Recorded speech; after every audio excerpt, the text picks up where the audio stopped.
Bismillah ar-Rahman ar-Rahim. In Surah Az-Zariyat, verse 56, Allah says, وَمَا خَلَقْتُ الْجِنَّ وَالْإِنسَ إِلَّا لِيَعْبُدُونَ.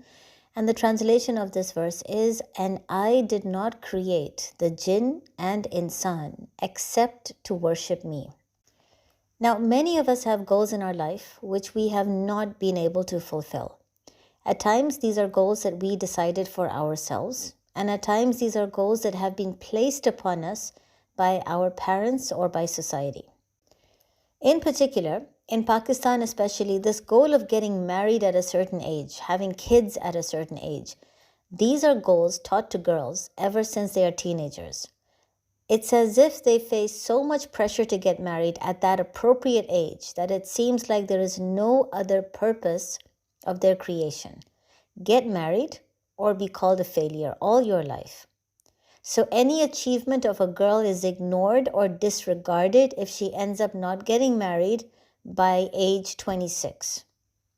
In fact, no one even cares if the marriage will work or not. No one is even bothered if she will be happy or not, if she will be given her hukuk or not. The idea is just get married. This is precisely the mindset of people in the Jahiliyyat period over 1400 years ago before the arrival of Islam. Women were taught that they were created by God just to get married, to have kids, and to please their husbands. It was the arrival of Islam that taught women no, they were not created for this purpose at all. If that was the reason they were created, then why were they given a ruh? Why were they given an intellect? Why does their ruh teach them to submit to Allah when society teaches them to submit to the will of their parents or to the will of their future husbands? If the entire purpose of their creation was to submit to their husbands or to the demand of their parents or to the demand of society, then why give women a ruh which tells them to only submit to Allah? Please understand, getting married is a sunnah. It is an important and a beautiful thing in Islam, but it is not the reason that women were created.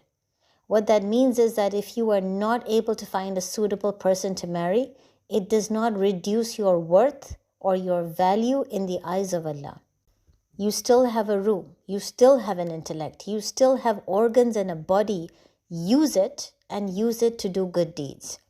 That is why Allah tells us in this simple verse that insan and jinn were not created for any other reason except to worship Allah. So there is no other reason except one: worship God. Chase Him, try to please Him, try to help His makhluk, try to earn His Jannah. That's it. And note how Allah in this verse does not say, I created men for no other reason but to worship me. He says, I created insan for no other reason but to worship me. So men and women are both being referred to in this verse.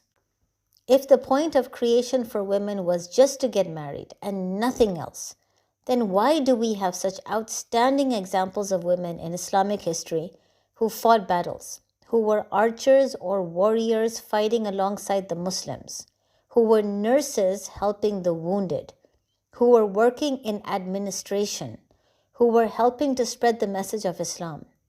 Why did the Prophet permit women to do all of this if their job was just to get married and have kids? We need to finally remove this unnecessary pressure that we are placing on our daughters. Yes, they should get married at a decent age, but if they cannot find someone suitable, it's not the end of their life. It should not mean depression. It should not mean that they should agree to marry anyone just for the sake of pleasing society. So many girls are losing their self-esteem and valuing themselves less and less just because society keeps questioning why they haven't gotten married yet.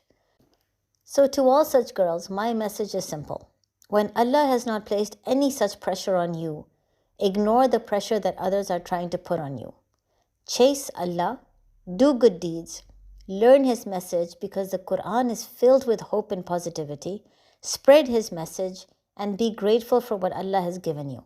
Being grateful means use the things Allah has given you for the benefit of Allah's makhluk, because these are the questions that you will be asked on the Day of Judgment.